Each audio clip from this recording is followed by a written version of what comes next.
This is round number 16, the penultimate race of the season. We are here in Division 3. It is time for Zandvoort. We're here at the Dutch GP, this fast, flowing circuit with the banked corners as well. My name is Jamie Morris, and alongside me tonight is Milan Langer. How are you doing, mate? I'm still doing very good, thank you very much, and I'm glad to be here once again after my commentary debut last week at Vegas. Sure was entertaining, but tonight for my home race, so very excited for some more action here in Zandvoort. Hopefully we are live this time because there was a bit of a technical error, so apologies about not being live straight away, but we are live hopefully and we can get racing on the track then. So we've got a couple of cars out there so far on the circuit as we see the Kicksauber and Stiank right behind, I think it was, who was behind us? I think Aston Martin, but gets nice out of the way on the left hand side as we now head towards this little chicane we go. Let's see how it takes it through turn 11 and turn 12, I believe it was. I don't think I checked the track map so far, but here we are out of the left-hander, very slow chicane indeed, very important to get the power as quick as you can without losing the rear end. Headed towards, I think, when we saw the Williams crash of Alex Albon or Logan Sargent, I don't know which one it could have been, but I think it was both who crashed, but obviously in different corners. Here comes the Kicksauber across the line. He goes. It's a 10.1, and I think that almost beats Division 4's pole time as I watched it a few minutes ago then. So diesel up there for Stiank, and now I think it was Havlar last week at the Las Vegas Grand Prix who started on pole, but unfortunately got disqualified after qualifying and therefore started last. Won't we do that again, hopefully for him? It's the other way around actually. Was it? Stian got pole and he started at the back and he had a dreadful race at the back of the grid. But at the meantime, Scani goes fastest and the first go into the 1/9. Well, thank you very much, Milan. It was Havlar who started on pole because he got his second win in a row. So yeah, you are correct about that one. Las Vegas, of course, where he took the victory, and Miami did Havlar, has been on a winning streak so far. Can he do 3 in a row like Oscar Piastri has done so far this season? Well, an incredible season so far for Oscar Piastri, who took his 3rd win in a row and 6th win in his career. Already beaten Lando Norris's tally. Look at that, from 2nd down to 5th, separated by a few hundredths of a second. Eddie Gidan goes 3rd now as Keith displaces him, as Keith goes up into P2. Crucially for the championship as well, because both Mercedes unfortunately had a stinker of a race, even though there was hopes for them. But at certain points, safety cars came out, contact was made into certain places like turn number 5 as well, where they got caught up in that Constantino effect. So both Mercedes are looking to come back to the field, and currently they're beating both houses of Michandia and Probelli. Good first few rounds as Mr. Wiggles in the Ferrari has picked up front wing damage. He's lost his right end plate as he makes his way through the final corners. I reckon he is going to come into the pit lane at the end of this lap, so quite a few drivers still yet to set a lap time. Some drivers still need to set a representative lap time. One of them is the race winner of last week, Alvaro, who is going to cross the line for an improvement right now. It's going to be a 1:10.5. Not quite where he wants to be, but at least he's got a valid time on the board with still 13 minutes to go. So plenty of time to still improve. Currently sat in P7, but it's very close in the top 6, 3/10 separating them as we got more cars out on track. 14 drivers today as Ronnie in the Aston Martin, currently in P10, but his best time was 21 seconds off the pace. Let's see if he can find an improvement, if he makes his way through turn 10, which is literally called turn 10. Surprisingly, as he makes his way onto the back straight to DRS trains and now into the Hans Ernst chicane, turns 11 and 12. A bit of banking on turn 12 on the exit. Have to be careful on throttle, but he does so quite nicely, and that means only 2 corners to go. Turns 13 and turn 14, the famous Arie Luijendijk bocht, onto the final straight, full on the banking. Bit of a bump, a few bumps through the way there, but he's going to cross the line for a 1:10.6, which puts him right behind Probelli in P9. Yeah, OWO, of course, still hasn't picked up a win or a podium, even though he's capable last season as well. Has had a bit of a difficult season, currently in P12 behind Jerry Oyerglass as well, and Michandia. Michandia has only picked up 1 podium as well. That was at the very first race of the season back in Mexico, despite last season getting a couple of wins and a few podiums under his belt. But this season, unfortunately, a massive contrast. Remember, he had full mid damage in the last race and made contact in the wall and took out, I think it was Stian as well, on that Las Vegas strip, and it really ruined and wrecked his race. But Stian, currently P5, is Jake Boy goes up into P3, the Norwegian up into third place, separated both Mercedes cars of Energy Dan and Keith as they're currently out there so far on the circuit. Keith has crossed the line to stay in second place, but did not improve on his personal best, so therefore he does not move up a place. But we got Stian then, as he was on pole last week, but unfortunately got himself disqualified after hitting the wall and reversing backwards, coming through turn 1, then being very patient with the throttle back in the throttle immediately as we head through turn 2 and turn 3, launch off the curb on the outside, headed down into towards turn 4. Obviously in F1 use the outside line, the high line, but unfortunately on this game you don't, as you take a tighter line as we now climb up towards the hill. This first sector is going to be a 24.4. He's already almost 2 tenths up as he goes flat out through Skyflop, I believe it is, as we head now towards turn 8 and turn 9. I think Milan will be absolutely screaming at me because he knows his track better and I don't really know the names. But I think turn 1 is Tarzan and turn 7 is Skyflop, or the other way around. As we head through turn 10, this left-hander where it can catch a lot of people out, especially on the curb as well, on the outside and on the inside too, as we now head down towards this chicane. We go 4 tenths up in this middle sector. This is shaping up to be a good lap time, maybe even on pole for Stian, as he's looking for redemption after the final race last week in Vegas, as we come through the penultimate corner of turn 13. Now turn 14, they're getting a really good veloce and release, but he touches the grass on the inside as Stian makes his way towards the line. He goes, it's 9.6 and currently puts himself on pole.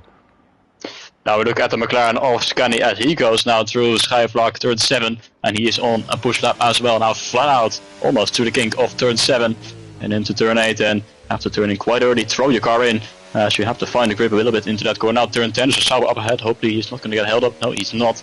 Now onto the back, a bit of a moment of oversteer as he deploys the DRS. Now down into the chicane of turns 11 and 12, he's up by 3.5 tenths now, so this could be a time to beat Stian's time, but on the exit with a big moment and a big tank slapper, and that is going to cost him at least a tenth of a second at least. We're going to find out if he lost too much time with that as he rounds the final corner. Is he going to complete his lap? Yes, he is, as the McLaren driver crosses the line for a 1.9699, and that moment surely has lost him a chance of getting the fastest lap in right now. Yeah, the confidence booster is there, knowing that he's super close in contention towards Stian. But Scani made that big mistake out of the chicane, picked up the throttle way too early, and therefore, like you said, had a massive tank slapper. So therefore, a lot of time is left to improve for Scani. Scani has been on a roll. Of course, he didn't turn up for Las Vegas because I think his teammate Ellie, who'd retired early doors in the Grand Prix, but unfortunately Ellie's not here tonight, so she won't be taking part. So Scani is out there. Maybe Ellie is engineer for Scani because I know those two are quite close and like to work together. So is Oldest as well. As Energy Dan in the middle sector is currently 3 tenths up. His main target tonight is trying to beat Pabelli, and after a dismal race back at the Las Vegas Grand Prix, we couldn't capitalise after dropping down, as he now makes his way out of the final couple of corners. He goes as he rounds the final corner with the DRS wide open on the banking. Here he is towards the line. He goes. It's going to be a 9.7 as he puts himself into P3, so a handy lap time. But I think I need to mention as well, after looking at these results seem to be changed post-race classification. So I think there's been a bit of stewarding involved as well. There's been a lot of stewarding. So let me read that, because that is pivotal for this Grand Prix. That's the context as well, because here we go then. It is Energy Dan's appeal. Direct 3-second tablets are replaced with a warning. He did not exceed track limits, but lifted off and gained no Bailey advantage. No lasting advantage for gain. 3 seconds was overly harsh. Should be a warning. Dan finishes with only 2 warnings and a 3-second tablet is removed. So the finishing order is P1, P2, no change. P3 is Energy Dan. So Energy Dan finished on the podium despite a difficult race as well. Despite being nowhere in the first and second stint, he still finished P3 as Utkarsh was in 4th ahead of Matti. And Martin, who finished P3 originally after we interviewed him last week, unfortunately drops down to P3 and here P6. Here is the reason why as well. Appeal lap 11. After reviewing the incident, it does appear Martin breaks the normal braking point and the cars ahead of him slowed more than would have been expected under racing speed. Therefore, there is no direct fault in the contact other than an intentional one. Originally, stewards found as a stand. Keith appeal lap 14. After reviewing that incident, it's clear Martin does miss his braking point and goes wide. However, he does leave space on the inside and would have expected both Ronnie and Abdullah Heyman to go side by side through the corner. It may appear that fault may lie directly with another driver, not Martin. So, yeah, Martin got dropped down, unfortunately. But what have you seen? Well, Scani was on the lap. He was down by a few hundreds going into that turn where he lost so much time on his fast lap, but then going out of turn 14 he ran out onto the curb, which dragged him almost into the outside wall, so he was not able to improve. As we also look at the Mercedes of Keeves, who is up by 1/10 of a second. Let's see if he's going to get ahead of his teammate now. As he crosses the line, he is not quite able to do so, as he only improves by 6 thousandths in the end, so not a great final sector, and he stays in P4.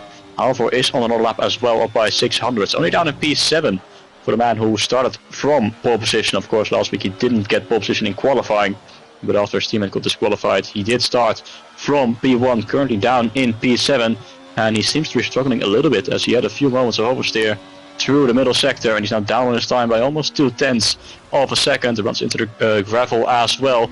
It's not been a great session so far for the Kick Sauber, who tries to extend his run of wins to 3 tonight. It's going to be well, easier said than done, because this lap time surely is not going to improve his position as he crosses the line, stays in 7th place, 700ths of a second down. As the other Haas, the Haas is by the way down in P8 and P9. Speaking of drivers struggling in this session, Mitron Deer in P8 right now, but he's up on his time by a quarter of a second into the final sector. So he runs slightly deep into the chicane as he clipped the inside curb there, as they're now separated by an Alpine. But Mitron Deer into the final few corners. DRS open quite early on this year's game, and deploys all the ERS to the line. What is his lap time going to be? Where is this going to put him? Cross the line, goes up into P3 and puts himself on the second row. That is very crucial. Mitron Deer now up in the mix as he puts himself into P3, beating Energy Dan by 8 thousandths of a second. It's super close up towards the top. And what have you seen? Jake Boy goes second by 200ths. Martin P4, and Mitron Deer down to P5 again.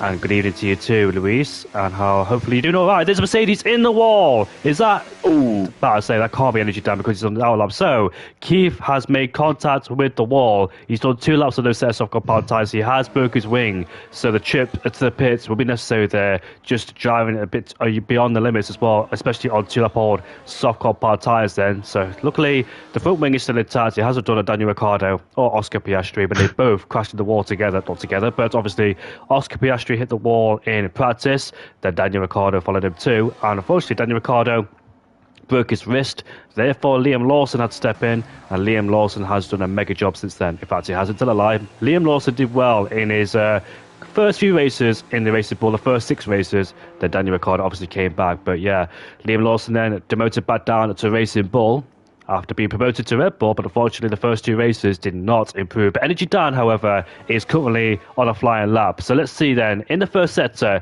will he improve? The clouds are gathering in, the temperatures dropping, 1/10 of the first sector is Energy Dan as well. The track is ramping up, and here we are then. Will we see rain on the horizon? Because usually we get some weather around here, especially at the Dutch GP. Remember, 2023, the Dutch GP has Energy Dan in the car, a bit of reluctance to turn in as we now head towards turn 10, just trying to get as close to the apex as possible on the exit of turn 10. Now heading down this short straight with DRS wide open, heading down towards the breaker zone. He's lost a bit of time in the first sector, so Energy Dan, due to that bit of a hiccup in towards turn 8 and turn 9. Exit turn 12, now coming towards the final few corners. I remember someone here crashing as well back in 2023. Could have been Alex Albon when he dropped the car. But here comes Energy Dan out of the final corner. Doesn't really take the tight line, but here he is. Towards the line he goes. Is this pole? No, it's not even improvement. He stays in P6 then. So, Papelli in P10. What's he got to respond with? The answer is 1.5 tenths up in the middle sector. But what's the proper answer now? With the DRS wide open for the Haas, let's see where the Haas could go as he exits the final corner. Use a bit of battery as well as he makes his way towards the line. He's going to be P9, so he does not out-qualify his championship rival. He's been beaten by both Mercedes and his teammate too. Elsewhere, Scani is going in a lap time. He's exiting. No, he's not. He's backed off. So I think Scani made a mistake, or is he on 2-lap old? Yeah, he's on new tyres. So I think Scani made a mistake and therefore has to recharge the battery.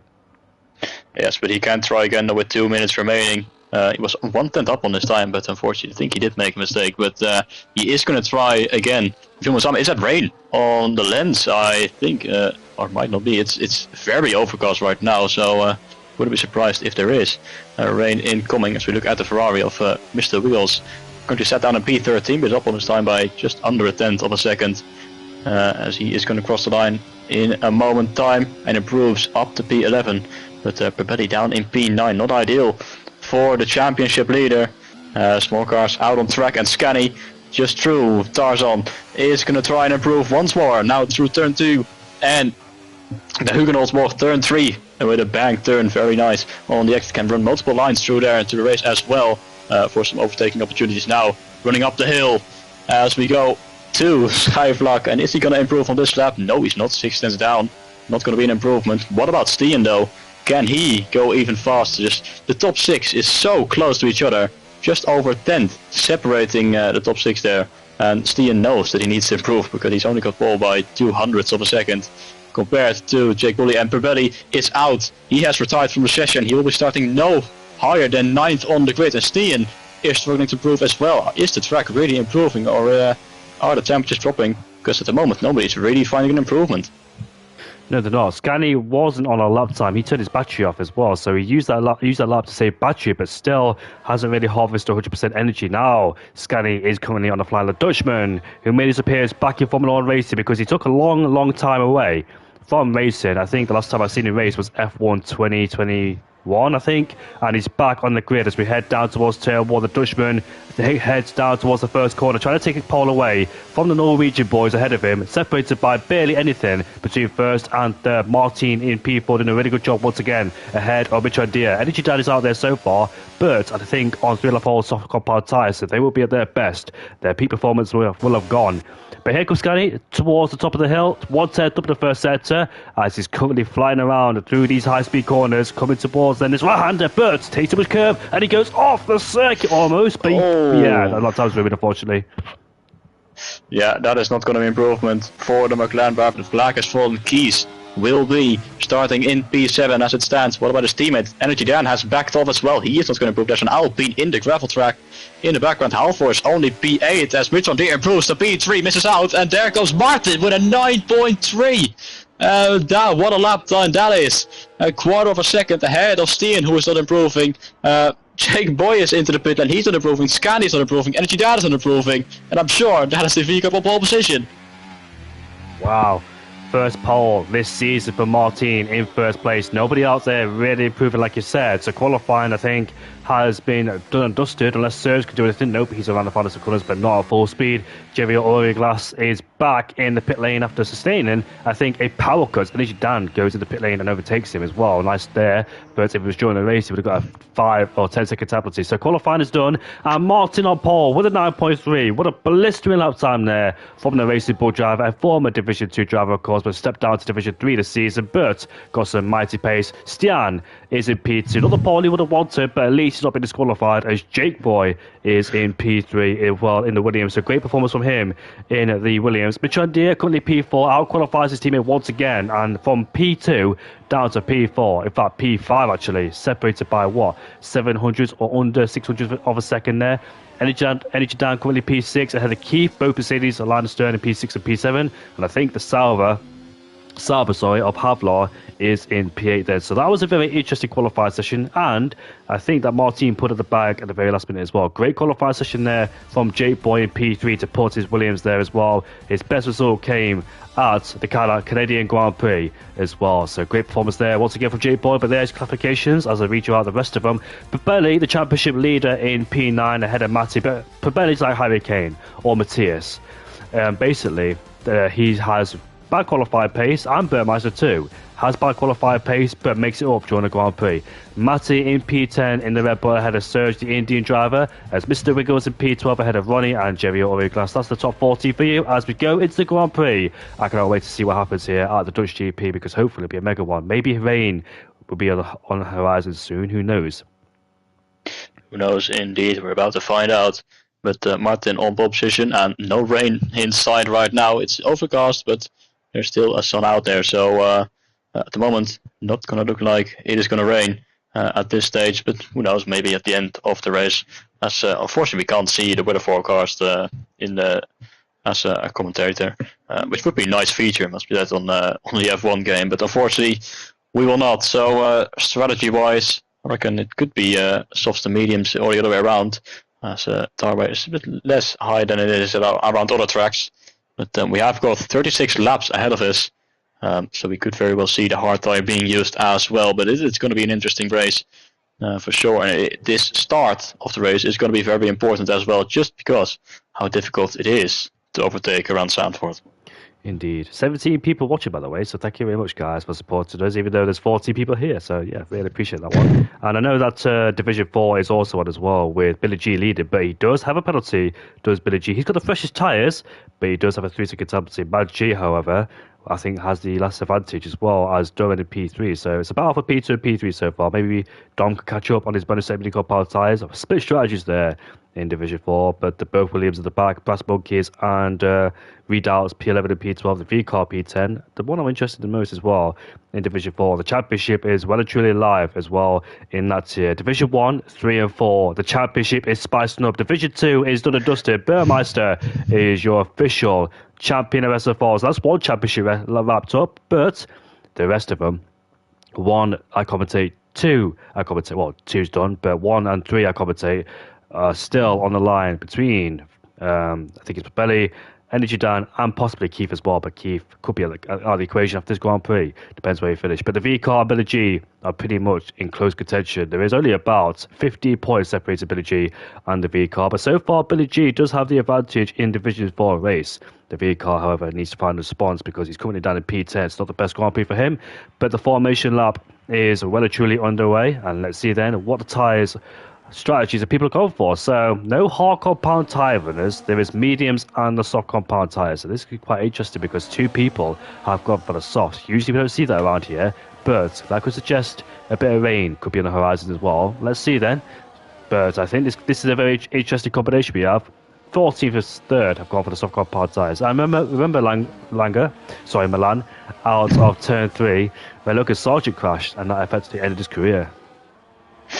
Yeah, back in what was it, last year, where he had that crash indeed in the race, in qualifying and in the race as well, was really not a great season for Sargent. In fact, not really a great career he's had in Formula 1.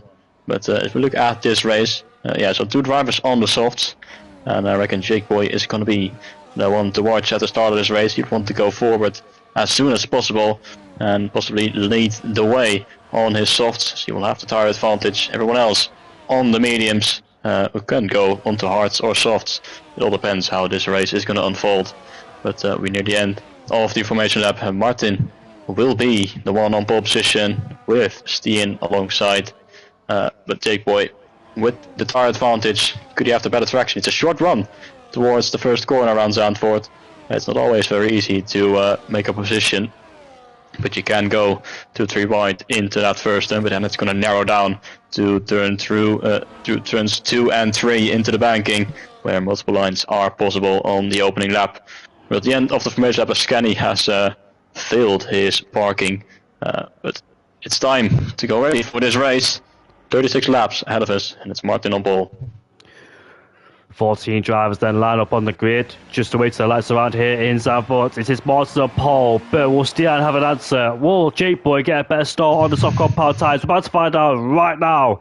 Here we are, the lights are underway. It is round 16 here, and looks like the Sauber's got a good start. He's alongside Martinez who comes left, but here comes Stian up the inside. In towards turn 1 they go. They barrel onto the corner. Here comes Jake Boy alongside the Williams. Does he get past him? He does. Goes around the outside. That's a lovely move there for Jake Boy to capitalise in the first corner on them soft compound tyres as we head down towards turn 3 we go. That's Scotty versus Mitch O'Deer. In the background I see an RB off the track. That is Ronnie. Mr. Wiggles goes up into P10 in the Ferrari as they make the climb up towards Skyflop we go in towards turn 7. It is Stian who is leading ahead of Jake Boy on them soft compound tyres, with Martin in P3. Lost 2 places at the start of the Grand Prix, but it's not over yet. There is still a long way to go in this Grand Prix as Burley is supported by Belly in P9 there. Energy Dan is currently in P6, so advantage Energy Dan so far, but there's a long way to go in the Grand Prix. I think all 14 drivers then still remain pointing in the right direction, and so far Stan leads the Grand Prix.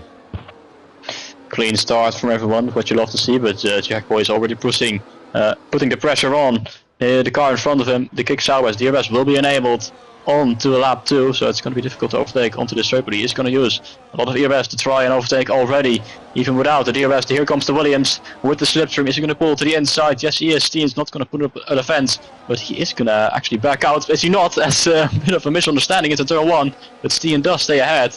As Jake Boy very slow on the exit as well, and that is Martin back up the inside, very close between those two. As Energy Dan finds himself wheel to wheel with Mid-Frontier, stays in front of the Haas for now, but a strange moment there for the Williams. Indeed it is then. So it looks like he was half-hearted to move there down towards turn 1. Like you said, just a bit hesitant. Now he's lost a bit of time. Now he's got Martin Scani all over the back of him. Scani, however, tried to overtake Martin going down towards turn 1, but couldn't quite pay it off. They tried it on the outside in towards turn 3, but it was never going to make that work on the outside there, unless, of course, it was actual F1 on the high line there, which is a better line to take. Now we're headed towards a DRS, so we go out of turn 10. DRS enabled, of course, but that helps drivers bring themselves into close contention, ready for the next straight. But Jake Boy, has he found rhythm? Has he found his momentum? Because he lost it a bit out of turn number 1 when he rode the curb and took a very tight line. But he should be okay then. Still a contention of Stian as we head out of the final 2 quarters we go. The Williams there harvests a bit of energy in towards turn 13. Now the battery will be used on the straight, but Martin in defense mode as we head down the main straight we go. Nobody is close enough to make a move going down towards turn 1 there, so they all remain in formation. Energy Dan, however, is trying. Here comes a salve to the inside, but backs out of it. That was Havlar, who almost lost at the exit of turn 1 there. And here comes Papelli, and here comes the Ferrari, and Mr. Wiggles there, wiggling his way around the outside. Almost goes off the track like Kevin Magnussen did in 2024, I think, but rejoins safely on the track there. Didn't go fully off like Magnussen did as well, hit the wall, as Mr. Wiggles there remains, in fact, gets ahead up into P9. Matty and the Alpine go side by side as they head through Skyflow. One of them has got to bail out here, and the Red Bull goes around the outside, but Jerry Oilglass on the back of him too. Ronnie has been dropped as well. He's down in P14. Jerry Oilglass, however, only made up 1 place so far on them soft compound tyres. Matty has lost the DRS towards the top 10. So Havlar all out of shape on that turn 1 as he hit was quite narrow into turn 1, a little too narrow in fact, as Chippy is going to get past the Alpine. There's yellow flags behind, and then it's Ronnie who's had a moment, and he's going to drop behind even further now, 3 seconds. But if you look at the other side where Stian still in the lead, he's got 4/5 towards the Williams, and he's going to try and go for it with the help of the DRS. He's pushing his battery, and he sure is going to go for the lead, and he pulls to the inside, and we have a new race leader as we go into lap 4. The Williams of Jake Boy is into P1 ahead of Stien, then Martin and Scani the top 4, and then it's a little bit of a gap towards Energy Dan, just around 1 second, with Mid-Frontier close behind, and so is the other Mercedes and the Haas in the fight there. Halfway down in P10, but the top 10 still within DRS range of each other. In fact, the top 4 has run away, but look at how close they are. Scani almost having a look there at Martin, very close as we go into Schijfvlak.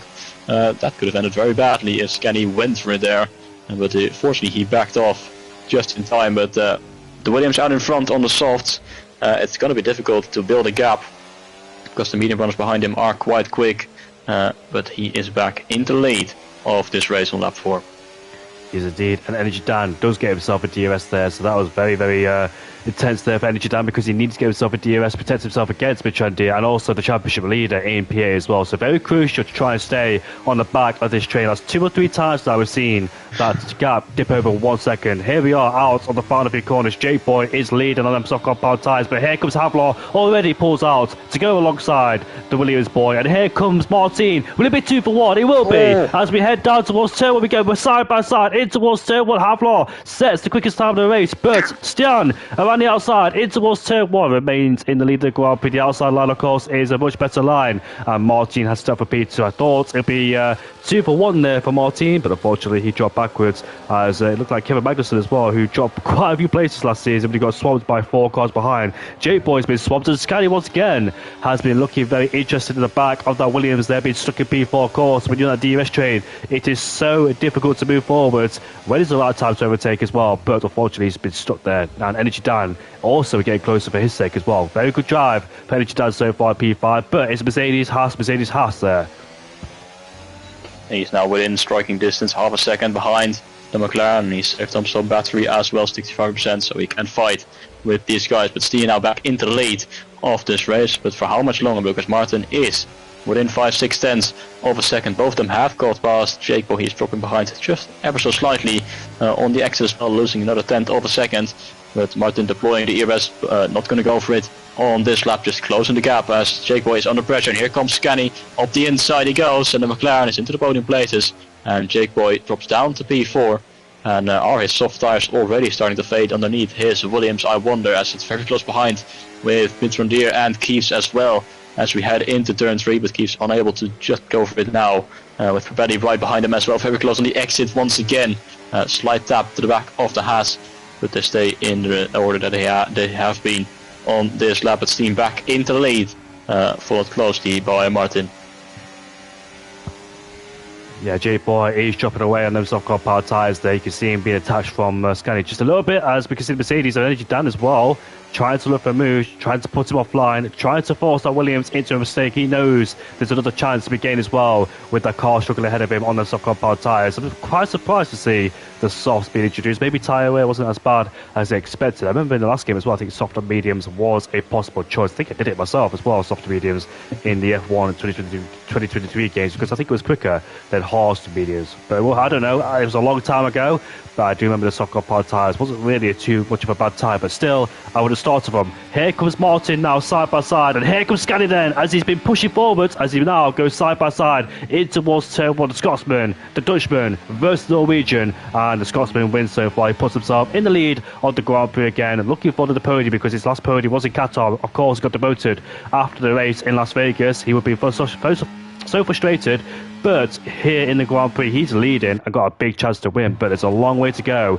with strategies to evolve, pit stops as well, and the DRS as well. These guys being glued together in this DRS train, one big DRS train from first all the way down to 10th, with Jerry Oilglass dropping away as Martin there gets on the curve, and Scani didn't qualify, and Martin goes deep. Here comes Scani now, as luckily for him Martin did not go fully off the track there, otherwise he could have been in the wall. And that is a Haas. It's Mitch Adair who's gone for a spin. Havlon gets Stian gets pushed out wide, and J-Boy is back up into P3. Here comes Energy down, no way down the inside here, it's been too risky. Not enough room. Oh my goodness me, that could have been so close to a spin there. Energy down almost in a spin, but luckily he saves the car. Wouldn't do that again if I was him.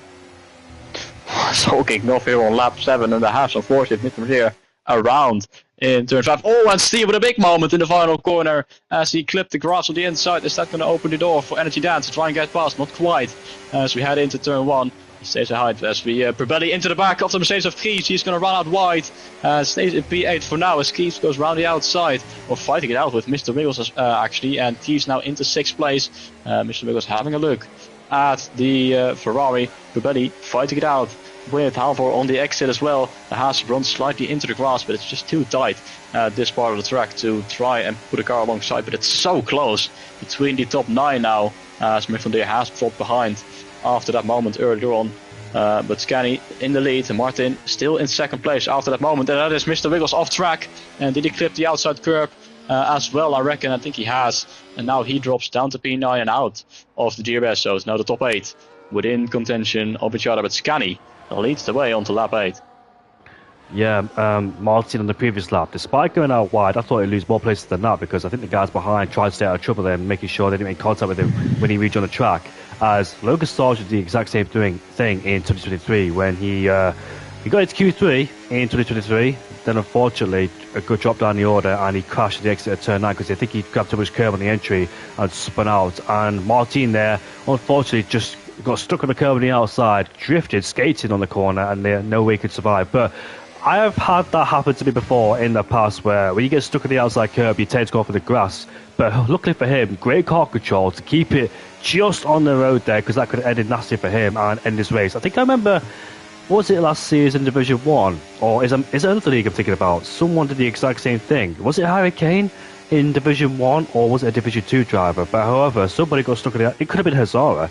But I think somebody got stuck on the curb there on the outside, and they drifted off the circuit. It's coming back to mind. I may have to research it before I go into Division 2 or Division 1, because I definitely remember something like that happening around here in Zandvoort. Somebody in the lead of the Grand Prix or the top 3 just went on the curb, unfortunately got off the track and in the grass, and it ended the race as well. But I have to research that one. But anyways, Scani now, the Dutchman is in the lead of the Grand Prix. The man has had 2 wins this season and 4 podiums, 3 podiums in a row back in Japan, Qatar and Canada. He's won in Qatar, he won in Canada, but had a DNS back at the Vegas Grand Prix when his teammate unfortunately crashed off Ellie and hit. Oh, it's Smith, there's a spinner! And it is Stian! Stian is in the wall, the exit of the final corner, and I think he touched the grass on the inside there. Now Scani is going to go for the lead of the Grand Prix in towards turn 1. No, he doesn't. He stays behind Martin there despite having DRS and was all at the back of him before the final corner. So he stays behind.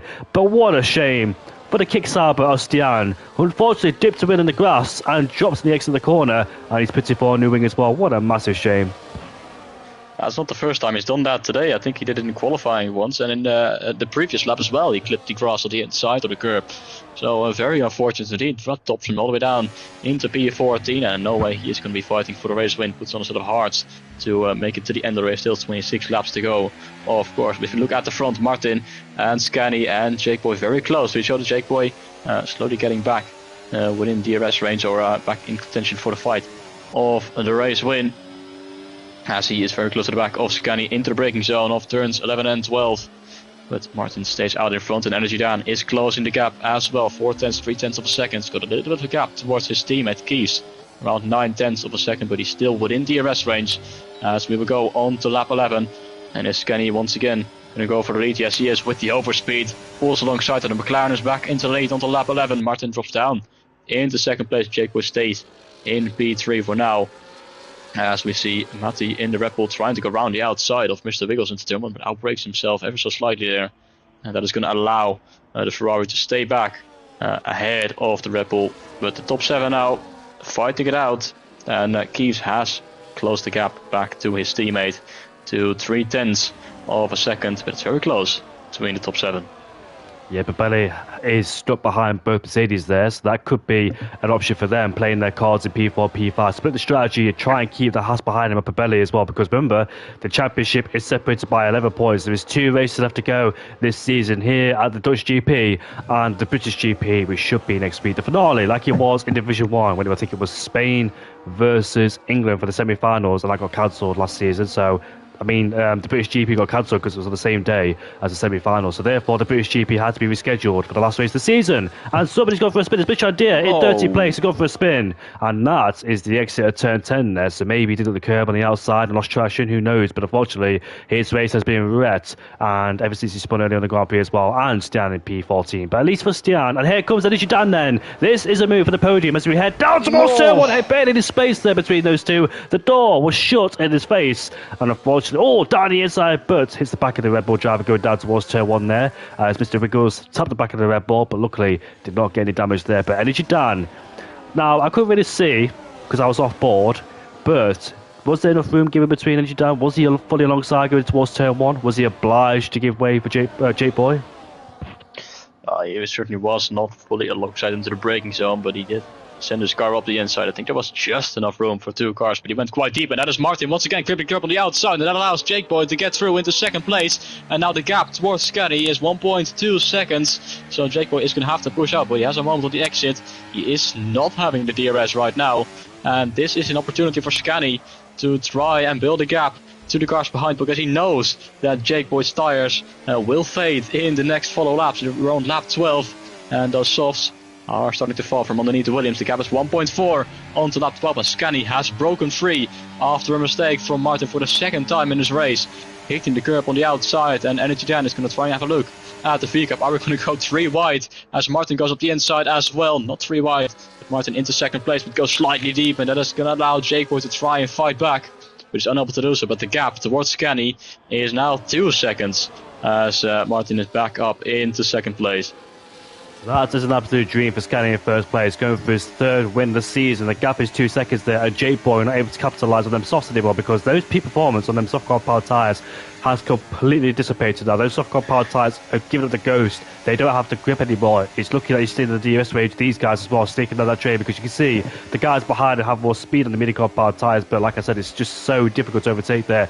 However, on the last lap, or this lap shall I say, Energy Dan tried to overtake Martin, but like I said, didn't want to make it 3 wide going down towards turn 1 because that was too risky, and he's in a championship fight, and Papelli's right behind him too. As Keith there is looking for a way past, but I don't think he'll get a pass. Well, they're both in the championship fight, those two are, but I dare say Energy Dan has a big chance of winning the championship than Keith, because Keith is quite a long way back, considering as well, he's 10 points behind Energy Dan, but Energy Dan is 11 points behind Babelli as well, so all the points is crucial, especially for the last race of the season. But here we are then as they dive into the pit lane. Only one driver in the pit lane, that is Martin. He gets a 10-second time penalty. And here comes Energy Dan up the inside into towards turn. The outbreaks himself. And the Williams there goes shoved out wide. Here comes Keith. It's up into P3. And there's another yellow flag down there. Martin's retired in the pit lane. He is absolutely furious there with that 10-second time penalty. So he will not score a podium, unfortunately. But yeah, he unfortunately now is out of the Grand Prix. And that becomes our first retirement of this race as well. It is so frustrating as well, picking up that 10-second penalty. But you arrive at the pit lane at high speed, and you just slam on the brakes immediately as well. So that is a very cruel penalty there. It's such tight pit lane entry. But now, Mercedes, P2 and P3, they got the advantage in comparison towards Pirelli, because Pirelli's out there alone. Plus, Michel Diaz in P11 in no man's land after he made a mistake as well in the last few laps. So Mercedes surely have this in the bag against Pirelli. I think their main goal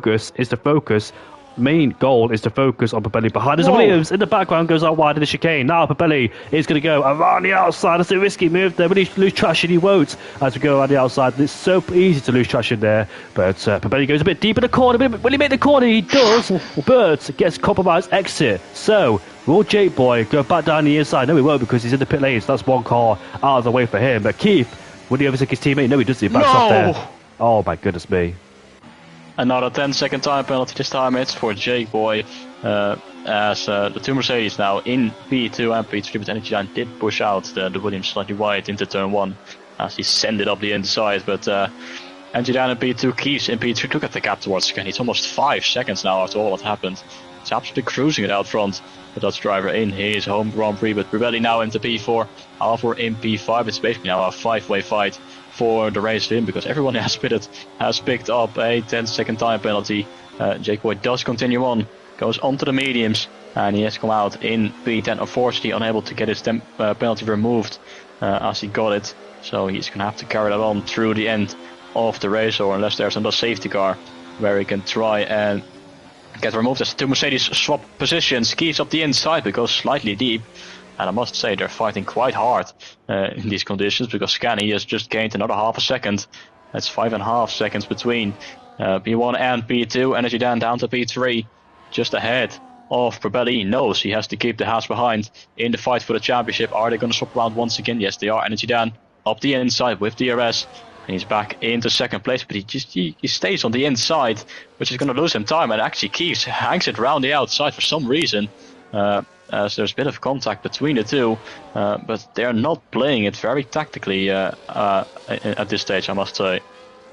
Indeed they are then. Keith and Energy Dan need to try and find a way, play it safe, swap the cars around if they have to, overtake each other, but the championship is super tight as well. Pirelli's right behind in 4th place as well, so I have no idea what's going through the driver's mind. It is so intense as well. The pressure is on. Don't want to make a mistake around here, around this circuit where it's so easy to make a mistake, whether it's in the corners, the high-speed corners as well, or more retired because I had no FFB after 8 laps, but it's too dangerous. Well, despite having no force feedback, you did a really good job, Martin, and it's a massive shame. Great qualifying lap with a 9.3, but unfortunately I had to retire. So nice to see you out there. I thought you retired because you rage quit, but maybe that is the case. You rage quit, but yeah, force feedback. Unfortunately, you need that. It's very important as well to get a feel for the car and understanding. But here comes Keith, right behind Energy Dan. Will Pirelli capitalise as well? Here he is then as Energy Dan pulls to the right side. What will Pirelli do? Pirelli stays behind the Mercedes then, as those two swap around once again. So, Milan, do you think these guys, as Mr. Wiggles and Serge, are fighting for P6 and P7? Let's see how they do. Mr. Wiggles with the inside, up into P6, but do you think these guys then are thinking about mediums to softs? Because surely right now you would have picked the hot on power tyres, and probably Pirelli and Havlar would have thought about the undercut. Yeah, for sure, because Jake Boy did around 13, 14 laps on the soft, so we're only around 5 laps away from that window. And like you said, if they wanted to go for the hard, they would have gone earlier, around lap 15, because at the moment we're almost around the halfway point of this race. So I reckon they could be going for a soft. That is Energy Dan taking a defensive line into turn 10 against Pirelli. He has no idea of letting Pirelli through at this stage. He knows he has to keep him behind Because if Pirelli gets in between the two Mercedes, they can't really work together anymore. So they have to swap around and be mindful about the Haas, who's lurking in the background, playing it smart right now, staying behind for the time being.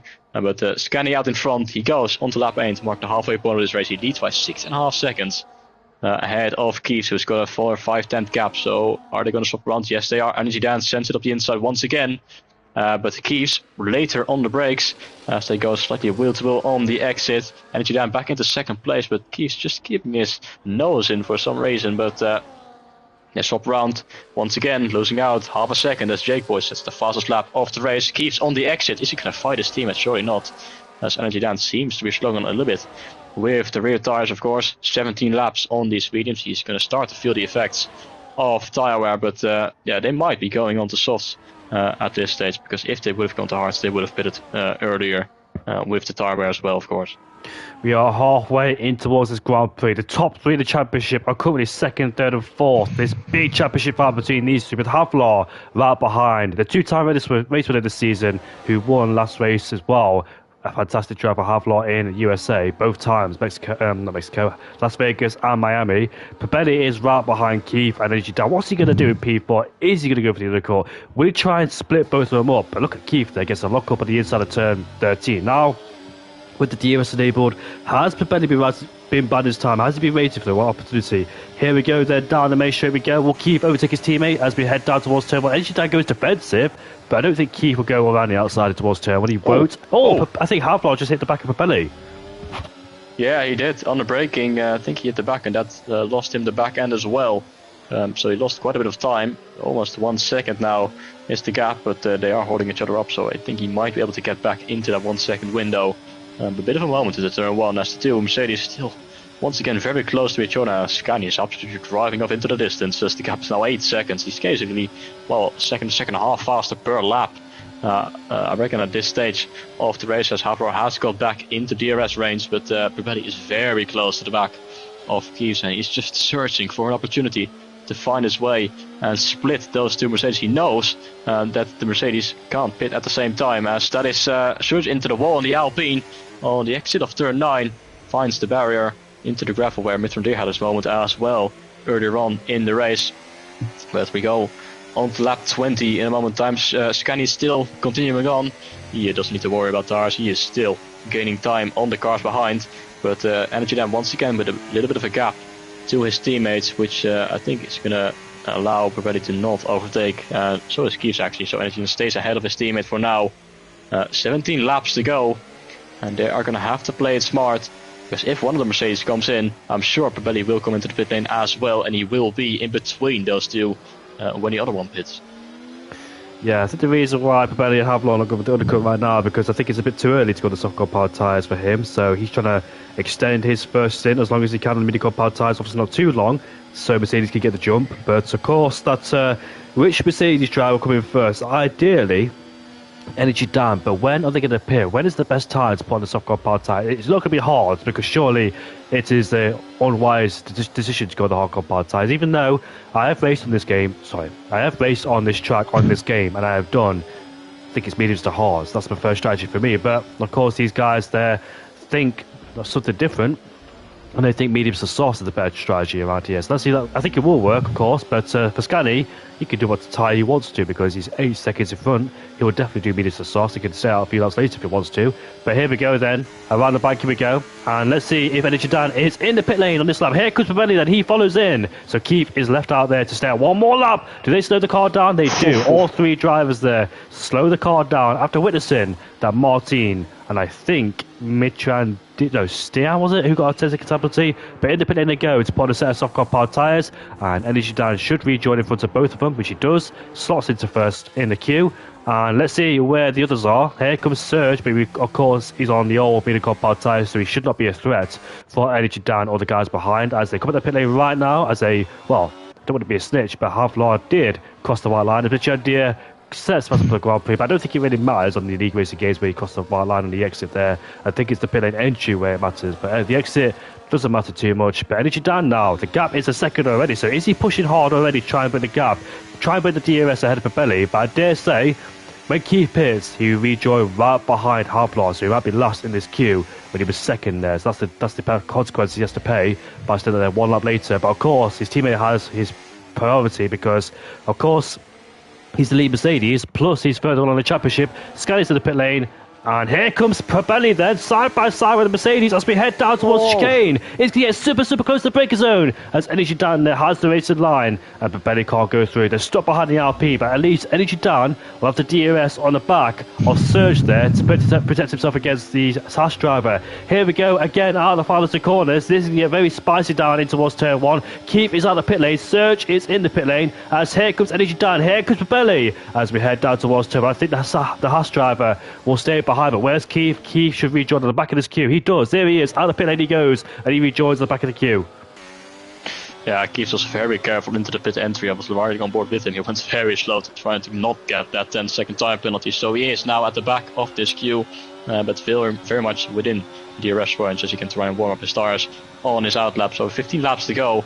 And alright, there's the fight between Energy Dan and Probelli. But this is exactly what Probelli needs, because he's now split the Mercedes. He's actually even got Haflar in between them as well. Haflar has a moment on the curb with the back end stepping out, but managing to save his Sauber there. But Probelli very close to the back of Energy Dan as Mr. Wiggles picks up a 3-second time penalty. They're actually 7.5 seconds behind Jake Boy with that massive undercut.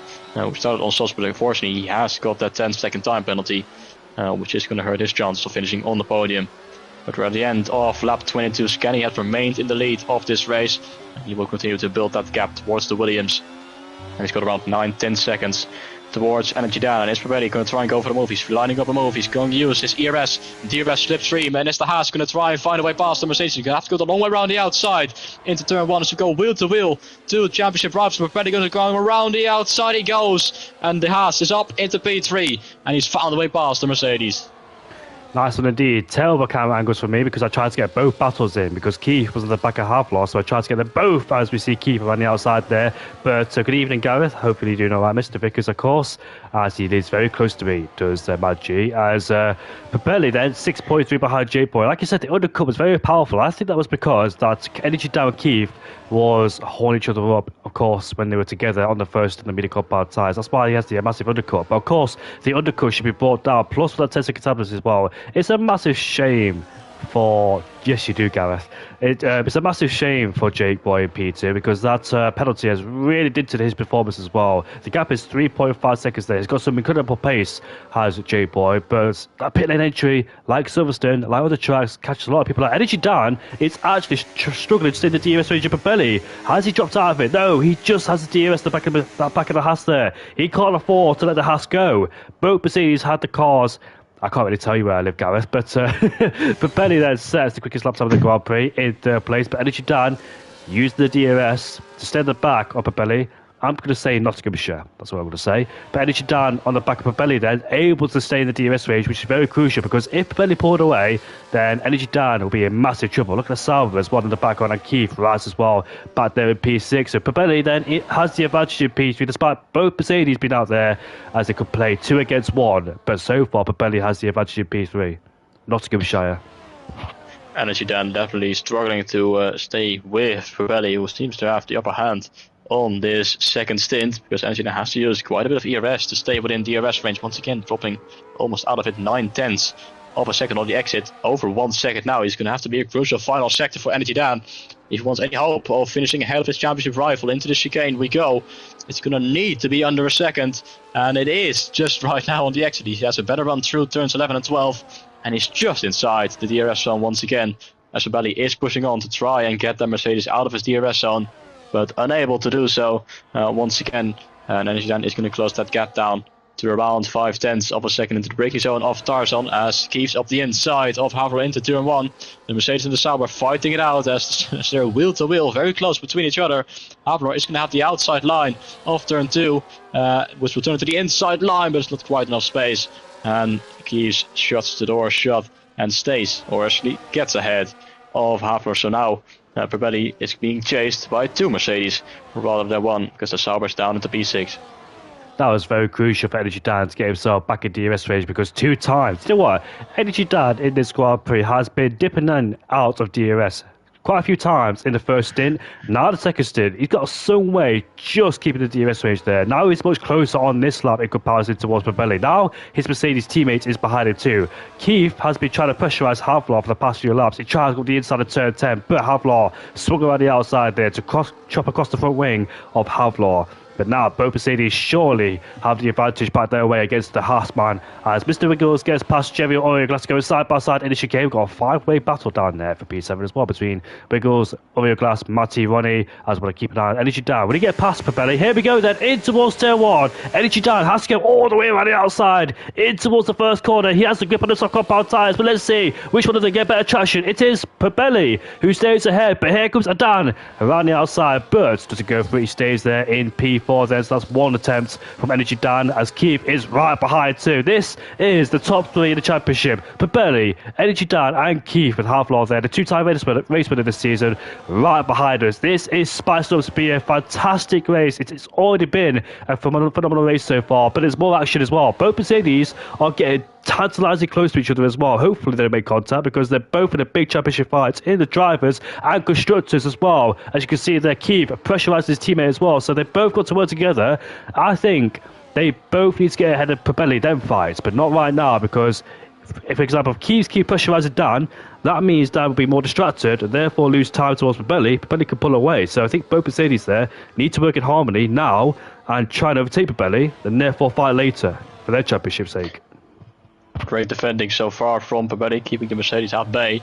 But this is going to be a great final 10 laps. And Zandvoort sure is providing some great entertainment here in SFR tonight. But look at the overspeed that Energy Dan has got into turn 1. He's late on the brakes once again, trying to go along around the outside of turn 1. But this time Pirelli is able to deny that move already before we go into turn 2 and stays ahead of the Mercedes once more. Who seems to be struggling through the middle part of the lap most. That is where he lost the most time. He gets close on the start-finish straight, but you have to stay closer throughout the lap to have a real chance of overtaking the Haas, as we see him driving away slightly once again up to 0.6 of a second.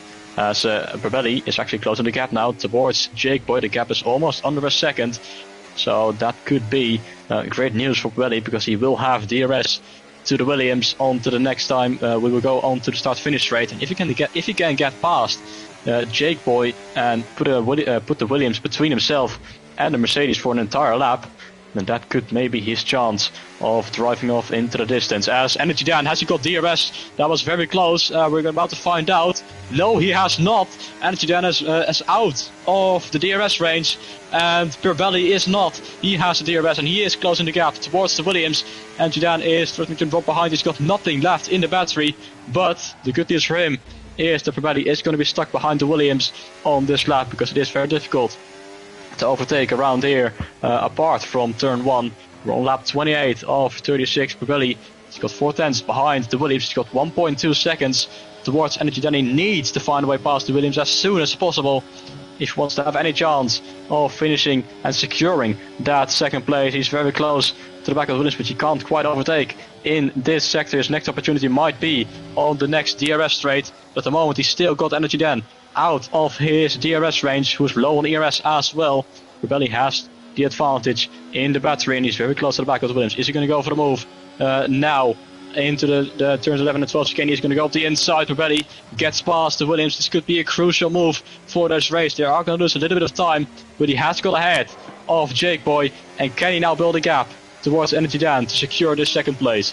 I think last lap, both Mercedes should have swapped places because when Energy Dan was at the DRS range, Keith had the DRS plus more battery. Dan had no battery, no DRS. So I think both Mercedes on that lap should have swapped around. But Energy Dan, he can't find a way past the Williams because the Williams ahead of him does have the DRS then. And this could be really bad news for Dan because he gets stuck in the high-speed, mid-speed corner. So he has to overtake the Williams as quick as he can. So does Keith as well. So I think both Mercedes there, a bit of miscommunication between those two. And I dare say that Keith should have overtaken on the last lap because Keith stayed behind him, saving battery and saving DRS as well. But this could be now a big chance for Pirelli to stretch away. Can he build a gap over a second? Keith is so close. He's been threatening moves. It seems like the Mercedes of Keith is quicker than Energy Dan. He has been, but just seems to be yeah, I won't say stuck behind him, but he's been ordered to stay behind him, if that makes sense. So I don't think Keith there has any choice but to stay behind him because obviously Energy Dan.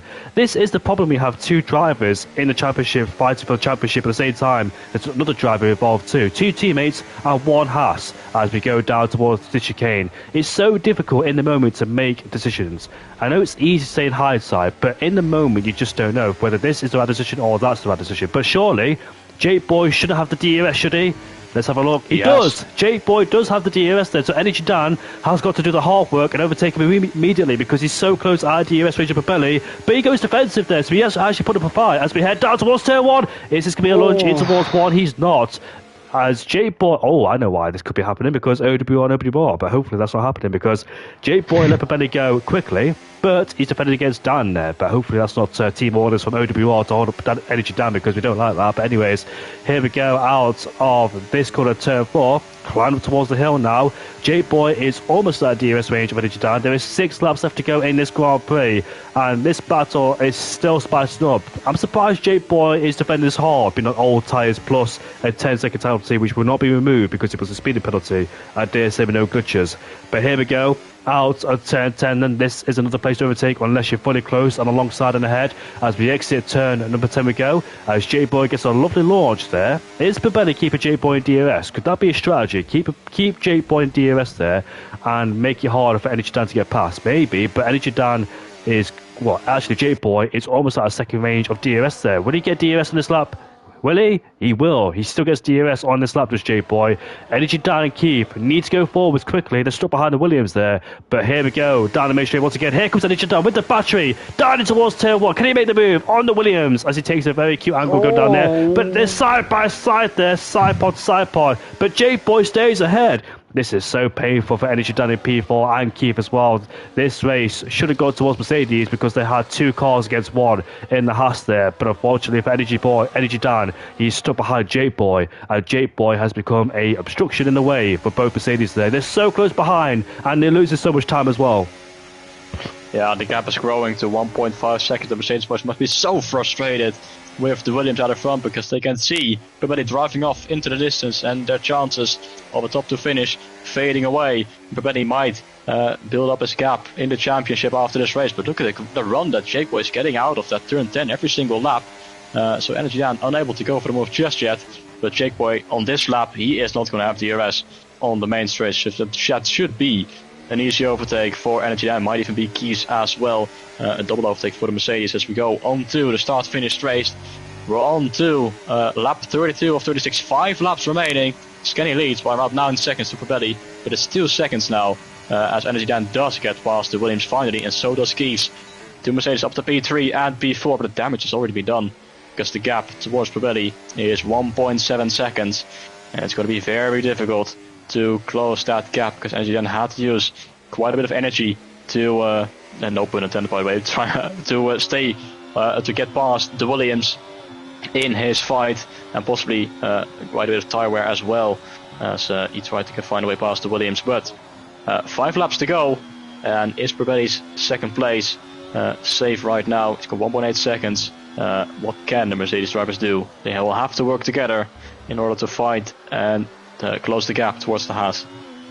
Maybe try and trade DRS. Keith goes ahead 1 lap. Energy Dan goes ahead 1 lap. That has worked back in the Austrian Grand Prix Division 2 when Burmeister and Danny Boy worked together, try and bring the gap down. They brought a 6.2 second gap down using the power of the DRS on the final lap to about under a second, as well as I think Burmeister almost got the lead of the Grand Prix, but you're just defended with the battery as well. But there is limited options now for Mercedes in P3 and P4. Keith will get past Energy Dan. This is still fight for the championship lead between these two as Keith goes ahead of Dan, puts himself into P3. That's all Mercedes could do really, just trade DRS. But Keith, however, needs to take... there's a yellow flag down there. It's Stian in P12 has gone for a spin, but I don't think no safety cars or virtuals can be deployed right now. There's been no safety cars or virtuals in this Grand Prix. It's been a clean race so far, but I dare say the moment of the Grand Prix has been the Williams in P6. Now, there's going to be a lot of questions asked, especially both Mercedes, because Energy Dan will obviously ask the question, has J-Boy helped Papelli as well? Because we have seen a few teams in different... how do I put it? team leagues or team esports in different teams in different leagues. We've seen it before on Friday Night Racing, especially where Fireblade gets very frustrated with all the boys in AMS. But yeah, it is. Yeah, it's one of those things really. But you can never prove it. But we'll see what happens after the Grand Prix. But what's your opinion about the same esports teams but in leagues but in different teams? I don't think they should work together. I think they should run their own race, unless of course the teammates in the exact same team.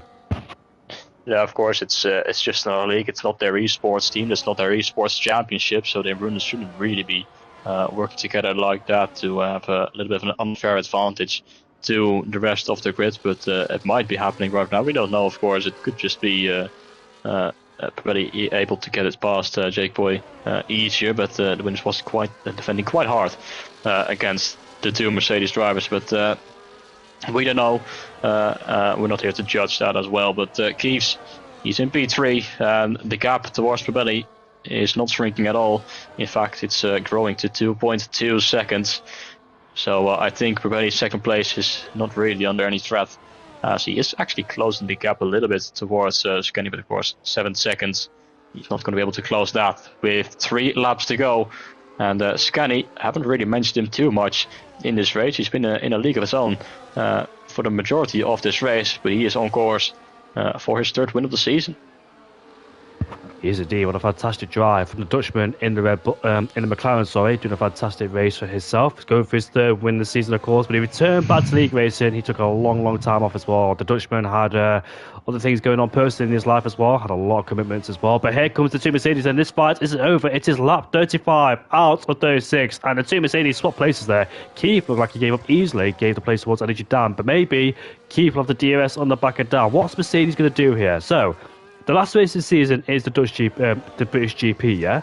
And Energy Dan will be 11 points behind Probelli. More than that, obviously, because obviously Probelli will finish ahead of Energy Dan. Keith is 21 points behind, plus the points taken away from this Grand Prix from 2nd to 4th, which is a big gap. So, will Keith just stay behind and let Energy Dan finish in P3? That's the only choice for Mercedes there, not to lose as many points as they can. The fastest lap award goes to, who's got the fastest lap of the Grand Prix? As somebody spun, it is the Aston Martin. But let me find the fastest lap of the Grand Prix for you. It is Probelli. So Probelli's got the fastest lap of the Grand Prix in P2. No, Stan's taken away. So Probelli doesn't have the extra points awarded to him. So I think that will Mercedes settle out this for P3 and P4? Will Keith just give the podium towards Energy Dan? As a driver, it is frustrating, but of course, you think about the championship, of course. In the Constructors, Mercedes are well clear ahead of Kick Sauber. They're fighting Kick Sauber in the Constructors because Haas are quite far behind. They're actually 99 points away, or should I say 101 points away from Mercedes. So Mercedes are well and truly winning the championship this season. But Keith is helping down with the championship, says Melissa. So that's been confirmed. So no order swap in there. It's going to be P3 and P4. Obviously, Melissa partnered with Keith, as Keith has been supported by her wife for a very long time. By his wife, sorry, for a very long time, as she always does. She used to be in Division 2 chat, of course. Oh, there's a spin in the wall. And that goes between deer in the wall there at turn number 1. But the attention goes towards this man. This man took the lead of the Grand Prix. Double over to, almost lost it there. Except turn 10, don't want to risk it all on the final lap. But here he goes then.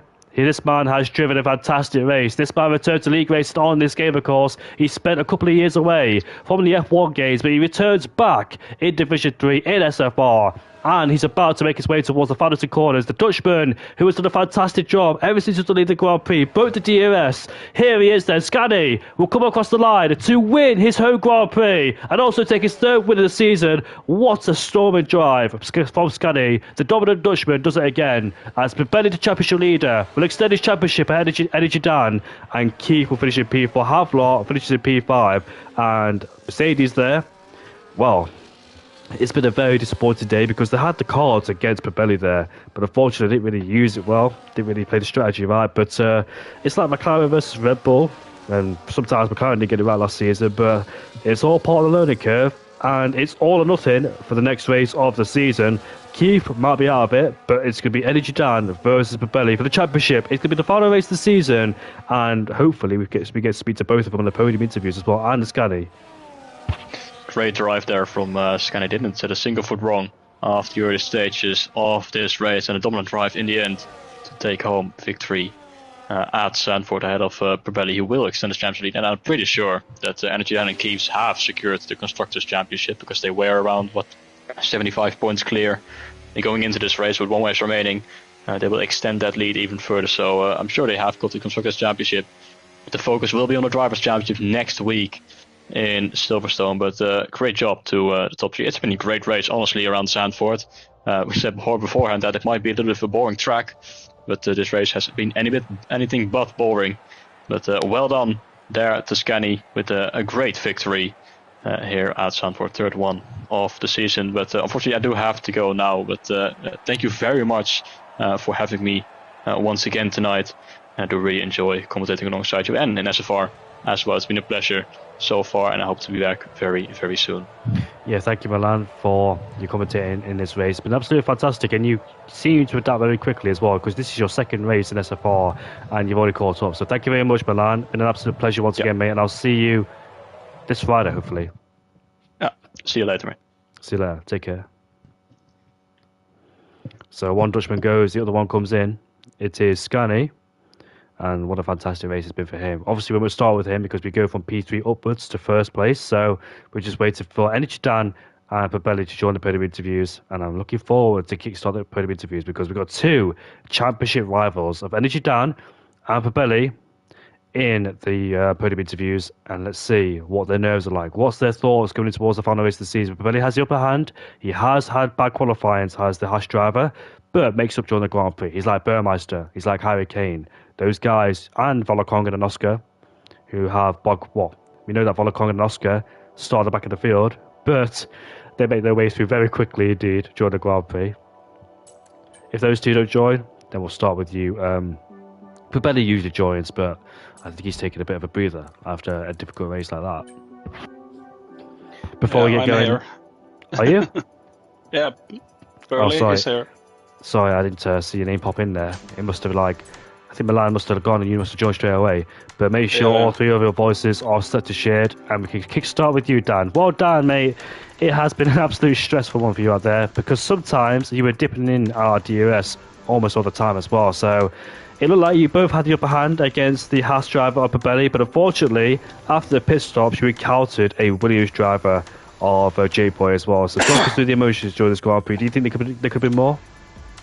Not really, mate. No, I mean, other than who was it in the with the 10-second penalty? I can't remember who it was now. J-Boy. Yeah, if I could have got past Jake Boy sooner, then maybe it could have been different. I think Probelli, he did a really good race, especially coming from where he did on the grid. But yeah, in terms of anything more, just me and Probelli could have fought it out maybe, but. Yeah, I just got stuck behind Jake Boy a little bit too long. I tried everything to get past him in them first 3 laps. He was just making his car a bloody bus. So yeah, he did really well on defence. So he must have been running a lot lower down wings, a lot lower down force, because even with DRS and overtake on, I just weren't catching as strong as I thought I would on the straight. So I had to basically use a lap to build and then just use everything and just basically try and get on the inside. But yeah, he did really well to defend. But other than that, yeah, I think that's probably the best I could have done, really. Unless me and Probelli had a chance to fight it out after Jake Boy. But yeah, I just lost too much time behind Jake Boy. But yeah, well done, Probelli, mate. Cracking race, pal. On Scani. Yeah, thanks, you too. We also saw as well, like Keith was behind you during the Grand Prix. Was the plan for Keith to be always the rear gunner? Because it looked like he was a bit scared to overtake you. It looked like he was just staying behind you as well every single lap. So was he just there to protect you every single lap of the Grand Prix? Say again, sorry, mate. You broke up then. Was Keith... Sorry about that. My mic's doing something weird. I noticed in the podium interviews where I didn't mute it just mutes itself. But hopefully you can hear me.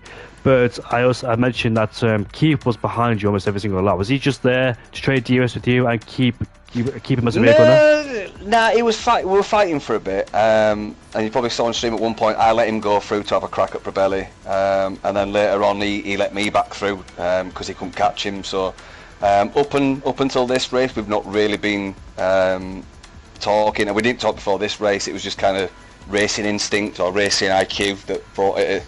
The Bidley made us both do that. We were swapping DRS for a few laps just to try and catch up and defend from each other's rear gunners, like whoever was chasing us. I think a couple of the OWR boys were still there, and So yeah, I mean, it just turned out that me and Keith just decided to work together without even speaking. So it was really good from Keith that. But yeah, he was pretty quick tonight. Like, yeah, all in all, mate, it was a really good race. It was hard. I was sweating buckets by the end of it. It was such high concentration needed. You know, there's like that first sector as you come through turn 1, or out of turn 1, you've got that turn 2, 3 and 4. You just can't mess up there. Even Pabelli had a bit of a moment coming out the bank corner. I think it was lap 19 or something. Oh, no, after the soft, almost be like lap 24 or lap 25. He had a bit of a moment, and I saw, I think it might have been Scanny early on, had a bit of a moment in sector 1 as well. So yeah, there's a big thing on this track. It's setup really matters, and it depends on what you like. I mean, some people like 100% differential. I prefer 90 just to give that a little bit of rotation. Some people like low wings, people high wings, and yeah, it's just it can just snap on you any time, especially if when you're coming down the straight, if you have to go onto the marbles to overtake.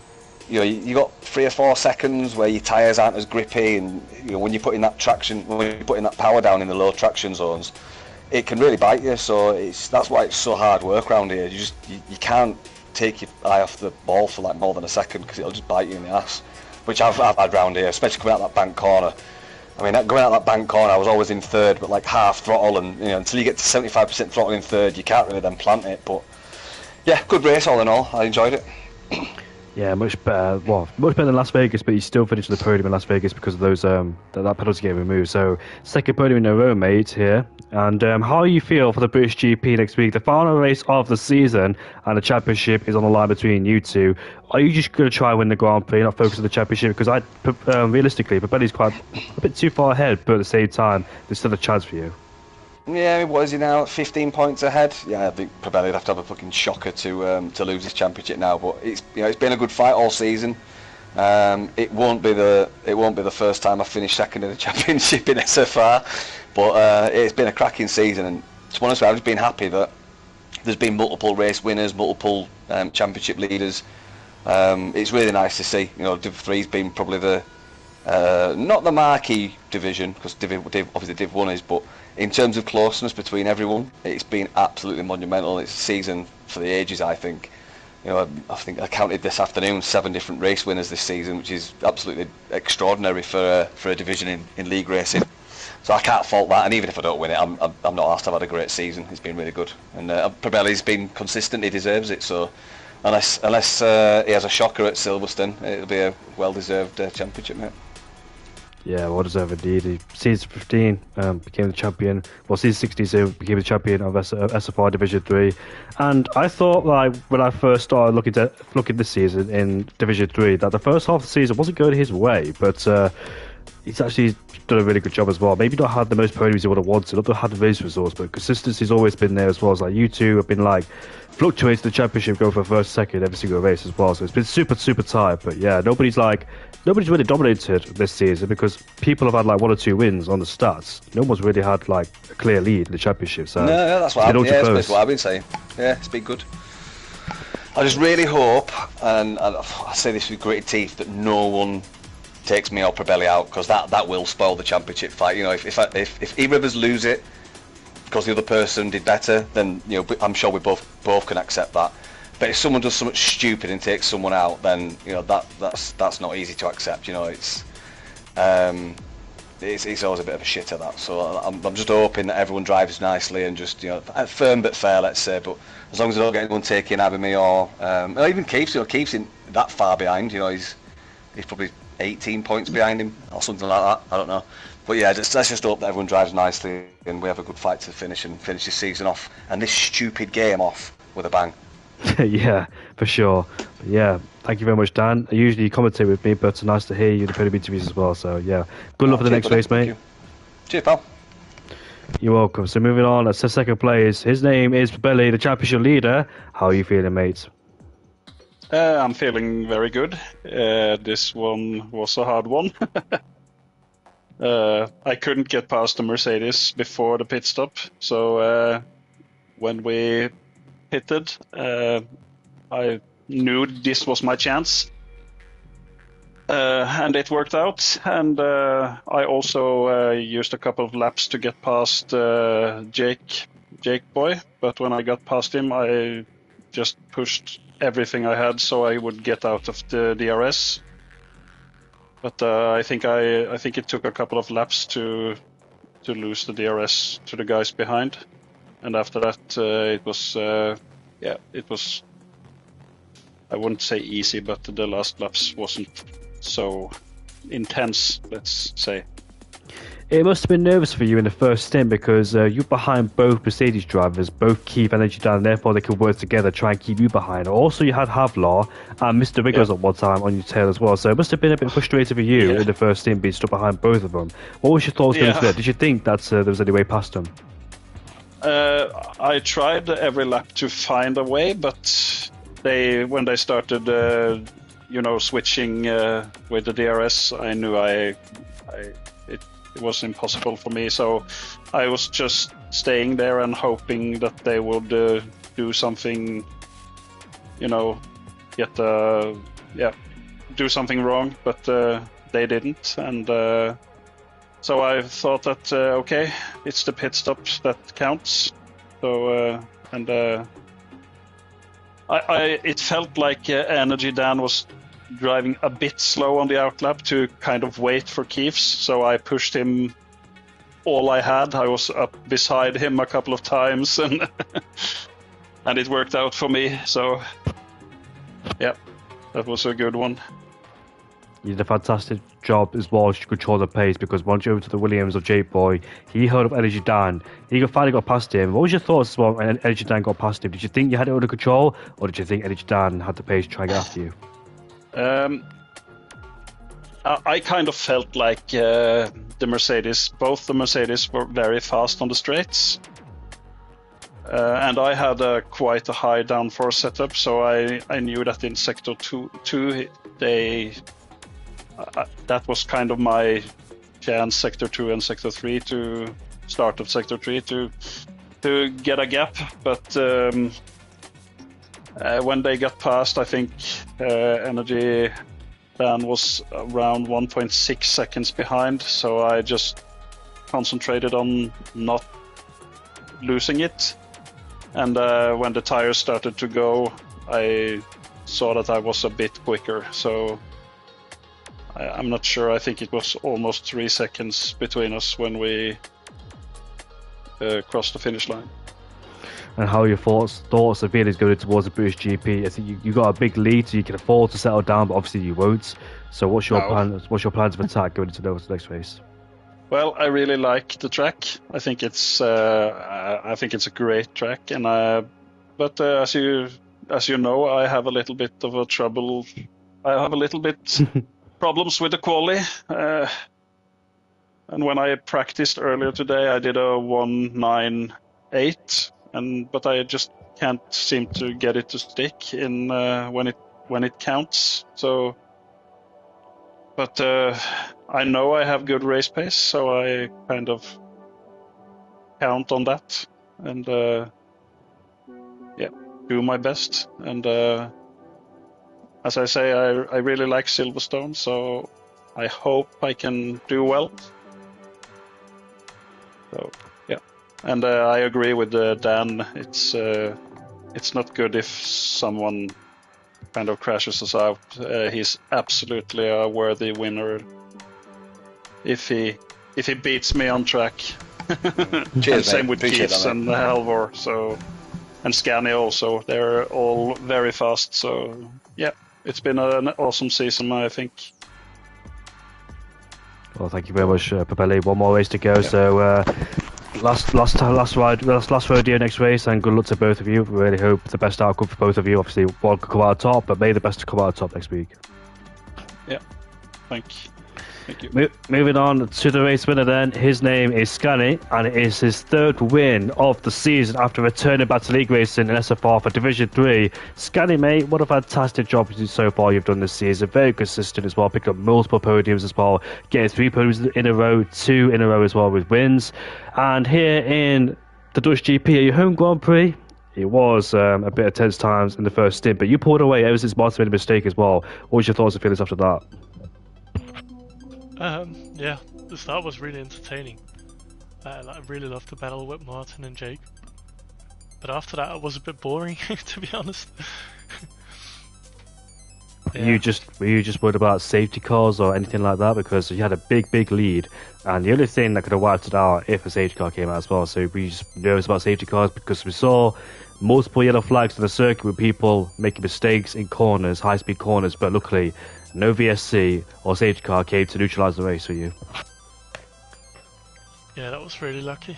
It could have been a lot worse, yeah. Yeah. Don't really know what to say. You got nothing to say? Alright then, how about this? So, what about your season overall? Do you think you could have been in the championship by the season? Because you've had such good pace, but you have been unlucky at times. Where do you think that the championship has been lost for you this season? Because you've been super close as well. I think it was lost in the races I've missed. I've missed 2 races, and I think Probelli and Dan did them all, if I'm not mistaken. I DNF'd Austria. Oh yeah. Yeah. And I've driven on them all and finished them all. Yeah. Yeah, I think that's the main thing, because I didn't have many crashes, I think. And like Vegas, I practiced Vegas a lot, and then at the end I couldn't race, so that was a bit unfortunate. I think I could have done well there. But am I out of the championship fight now? You should be, I think. I am, right? Yeah. Yeah, you are. Yeah. Yeah, that's a shame. It could have been a lot more fun if we entered like the last race with 3 or 4 people to win it. But yeah, it is what it is. And also, you joined this game quite late as well, because you joined back from League Racing. I don't know where you've been for the past few years, but first of all, it's nice to see you back in League Racing. And once again, nice to speak to you since, 2018, 2019? All those years ago from CWC. But, yeah, you joined halfway through this game. You're getting quicker and quicker at this game. You adapted to it, but you adapted to it a bit too late, because obviously the next game, F1 2026, comes out on May the 27th, so about 22 days. So, how do you feel about that game? Do you think you can be as quick, but quicker on the next game? I'm not sure. Because like this season, everyone lost the enthusiasm for this game, and I just started playing it, so I was all in for it, and I practice a lot, and I gain a lot of time. But I think for the next game, we're all on equal footing. So I think that might be it, yeah. Yeah, I think that might be it, yeah. It's funny how you say that, because a lot of people have lost motivation and enthusiasm, and others thrive off it. The people who don't tend to do well, they tend to rise up due to other people dropping out. And I've seen that before as well. Even me, when I don't do well, other people have started to lose motivation, and others get better. So, yeah, it's one of them things really towards the latter stage of the game. Plus, when a season ends before the new game comes out, with about 2 or 3 weeks, I think a lot of people just don't care about the game no more, because all they think about is the next game, and therefore they don't want to practice to do anything. But you, obviously, you came back to League Racing, you come fresh off it, you had a massive break, so therefore I think you had a lot of motivation to race again. Yeah, that was it, yeah. Did I get it right? Yeah, spot on. Oh, thank you, Scotty. Thank you, mate. And how do you feel for the British GP next week? I think I could do well, because I did well in Japan and Qatar. I think they're quite similar. A lot of high-speed corners, so yeah, I think I have a shot at the win, or at least the podium.